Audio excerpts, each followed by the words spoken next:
Shellbreak by J.W. Groves.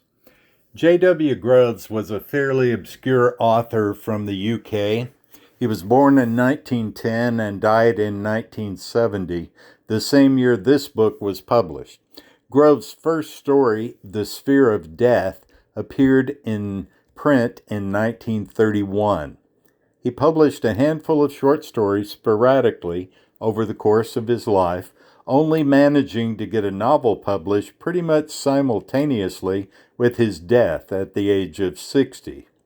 There's not much information about this guy available on the internet. The novel starts off promisingly enough as the main character, Niels Lenoir, fights his way through psychological twists and turns to find he has been transported 500 years into the future to the year 2505.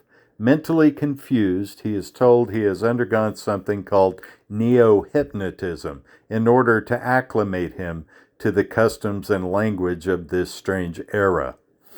It seems Lenoir developed a dome-like force field in the early 21st century to protect cities from nuclear war.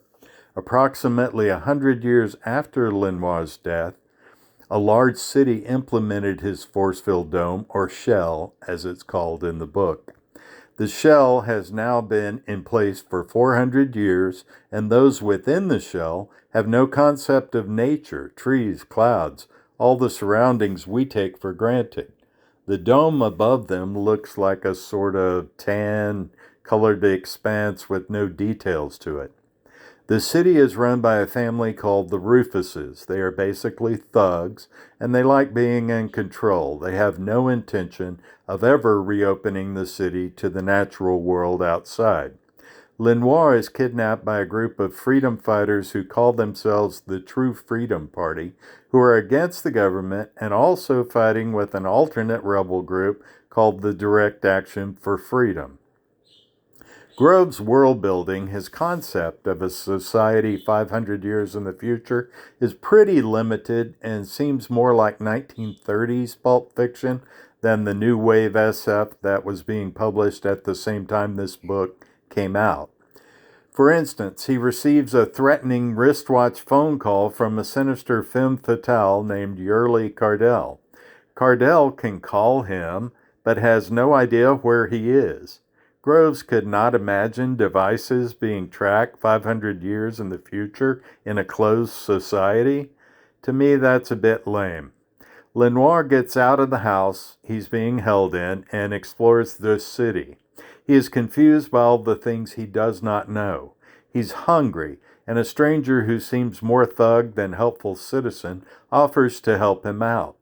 They go to what is supposed to be a fine restaurant, only to find it is an arena with violent sporting events in which naked women attached to springs and wearing razor claw gloves lunge at one another and tear each other to shreds. Again, this sort of thing may have played well in the 1940s, but it just seems laughable in 1970. Much of the novel is taken up by Lenoir's internal thought processes. His musings are boring at best, often a bit puritanical, and not at all the sort of things one might expect a genius scientist who devised a force-filled dome to be thinking. Maybe that's because he's not really Niels Lenoir. Late in the novel, it is revealed he is a member of the ruling family who has been neo-hypnotized into believing he is Lenoir. This has been done with the hope that he will identify as Lenoir so completely as to remember how to deactivate the dome. Clearly, the author was interested in hypnosis and may have read some of the more avant-garde literature on the nature of the collective consciousness and mind control that was published in the 1960s. When the shell finally comes down, people are terrified and hide away from the alien natural world to which they are suddenly exposed. This is one thing Groves got right. In the movie Logan's Run from the mid-1970s, a similar closed society is forced out into nature when their perfectly controlled environment is destroyed. In that movie, people seem enthralled like a bunch of stoners staring at a black light poster. I always felt that was utter nonsense. People who never had to deal with nature on her own terms would have been both angry and frightened. I cannot really recommend Shellbreak by J.W. Groves unless something I have said here makes you want to read it. There may be people who enjoy bad novels just as there are film fans who appreciate bad cinema.